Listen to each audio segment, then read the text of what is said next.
Olá, sejam muito bem-vindos na terceira aula sobre ditadura militar. Vou dar um recado para os meus alunos. Já conversamos sobre a dificuldade que temos para fazer o roteiro, gravar o vídeo, editar o vídeo e ainda postar no YouTube. Poxa, só dá o like para ajudar o canal. Se tiver algumas partes do relatório que você quer colocar, quer postar nos comentários, posta nos comentários. Assim sempre vai ajudar a divulgar este vídeo. Agora que desabafei, te prepara que nós vamos começar.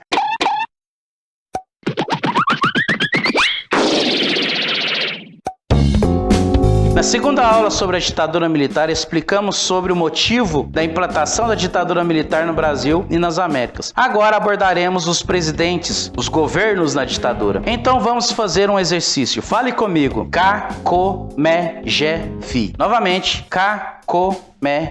Fi. Que isso, professor? Você tá doido? Não. Isso são as iniciais em sequência dos governos. Começaremos com as primeiras iniciais. K, que vem de Castelo Branco. E seu governo foi de 1964 até 1967. Foi o primeiro presidente que assumiu após a derrubada de João Goulart em 1964, 1º de abril. Sabemos que existem diferenças nos significados das palavras direita, esquerda, comunista, capitalista, socialista, mas na década de 1960 não se fazia separação de algumas palavras, julgando ser a mesma coisa. Então, assim que Castelo Branco assume o poder, inicia uma longa caçada de repressão violenta em grupos políticos de esquerda, pois haviam apoiado os planos do governo de João Goulart. Então pense, nessa época, ser politicamente de esquerda era apoiar o comunismo e a União Soviética, como Cuba, Fidel Castro e o socialismo. Quando você é considerado politicamente de direita naquela época, era estendido o apoio aos Estados Unidos, o capitalismo e a preservação da propriedade privada. Olha, os grupos de esquerda, na verdade, eram os grupos que atendiam aos interesses dos operários, dos pobres, da reforma agrária e do fim das indústrias estrangeiras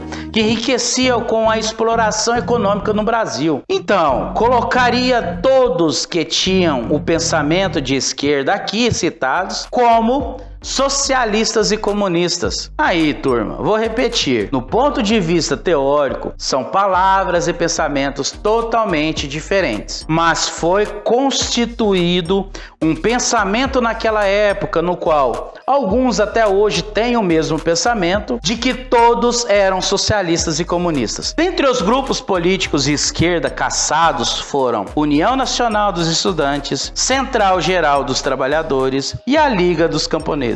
Esses grupos políticos foram colocados na ilegalidade, precisando agir clandestinamente, considerados criminosos e, se pegassem, eram punidos pelas leis feitas durante a ditadura militar. Que leis feitas eram essas? Essas leis eram chamadas de ato institucional. Os governos durante a ditadura militar governavam por meio desses atos institucionais. Para você entender melhor, vou explicar o significado do ato institucional. O ato institucional é um conjunto de leis de exceção decretadas durante os governos militares brasileiros entre 1964 e 1985. Lei de exceção significa ser uma lei que elimina qualquer lei da Constituição, a democracia, o Estado de Direito e anula as possibilidades de defesa de um cidadão em caso de ato de injustiça. A lei expressa unicamente as vontades e os desejos do grupo que está instalado no poder. Se você discordar da lei, você é considerado um criminoso e será punido pelos grupos no poder. Aqui estamos falando das Forças Armadas. Esta ordenação jurídica tinha como característica a sua superioridade em relação à Constituição oficial do país, tendo inclusive a prerrogativa de cancelá-la. Olha que forte que é o ato institucional, pois era tão forte que tinha poder, além de eliminar qualquer lei da Constituição,